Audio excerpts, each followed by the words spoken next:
Hey y'all, Jen here from PepperHarrow Farm. Today we're going to be going through and showing how to dry citrus, one of our favorite holiday traditions. It's beautiful, it's simple, it makes your home smell amazing. So come along with me and I'm going to go through and show you how we do that. We're going to start with an orange, and I just have an orange here. I have my sharp knife. For any of these supplies, I will put a link below in the supplies that I'm using so you can see exactly where I get my supplies.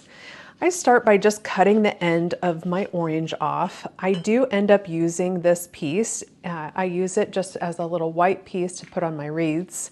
So I'm setting that aside, and then from here, I'm going to cut my slices about 1/4 of an inch thick.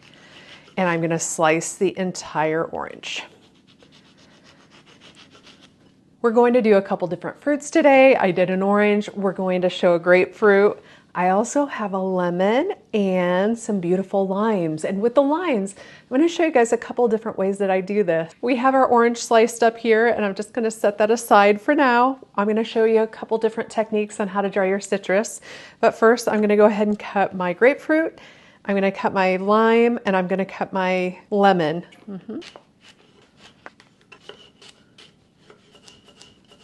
The last thing I want to show you is how to do a lime whole, and limes sliced and kept whole, or limes kind of slit open and kept whole.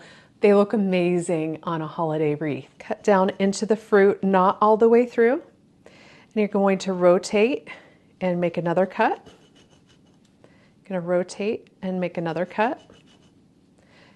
Rotate your fruit again, make another cut. We're just going to go all the way around the fruit, not slicing it all the way through. I have my little slices cut into my lime. I'm going to put my lime in whole like this into either my oven or dehydrator. I went about 1 inch apart with my cuts, but you can certainly do them closer as you go around your lime, making them a little bit tighter. To do your dehydration for your citrus, there's a couple ways to do it. The first way we're going to talk about is doing it with the dehydrator. The second way you can do it is with your conventional oven. The first thing I'm going to do is work with my dehydrator here. And I'm going to grab one of my dehydrator trays. You can see there's many trays in here. There's already some fruit in here. So I'm going to pull all of my empty trays out, and I'm going to line all of my empty trays with my citrus. I'm going to start with my grapefruit first. The color on this grapefruit is insane. I love it. And it has a really nice pink color now, but after it dehydrates, it turns a little bit more ruby red. It's absolutely gorgeous. So we'll show you guys what that looks like after it's done. Pop these pieces on, and I'm gonna go ahead and put a few others, maybe some of these limes in here since they're smaller. I think I can finish the tray out. I just like to have a complete tray. I like to do as much fruit as I can to make sure that I get it done as quickly as possible. So I'm gonna pop that in, okay? And now I'm going to finish out popping my lemons on and my oranges quickly, hopefully. There we go. All right, I'm gonna go ahead and pop this tray in, and I'm gonna take this whole lime and I'm gonna pop it into my dehydrator. I'm gonna put it down. You'll probably have to leave a little bit of room because they're a little bit bigger.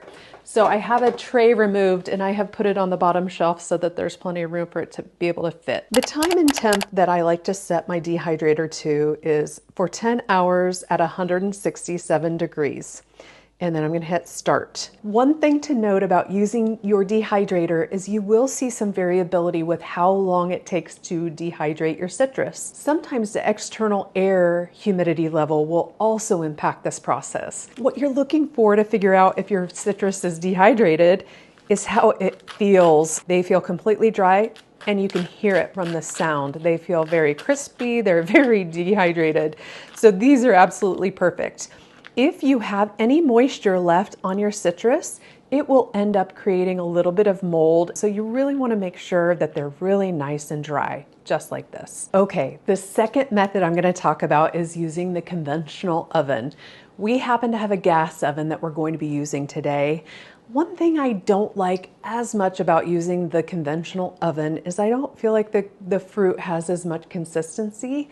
I feel like the outer edges get a little bit more, I don't know, a little discolored, a little darker than when I use the dehydrator, but use what you have to work with. And sometimes you may not have a dehydrator. do know that you can use the conventional oven as a great backup.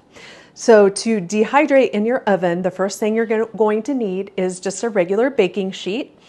And if you have a silicone liner, you can line that on here. I don't have one for this particular pan, so I'm just going to use a slice of parchment paper. And I'm going to take the parchment paper and just make sure that I use it to line the pan. And now I'm going to lay my orange slices out here so that I can pop them into the oven. Now I'm going to take these and I'm going to go ahead and pop them into the oven, making sure that my oven is set to bake at 170 degrees. The oven has already preheated to 170 degrees Fahrenheit.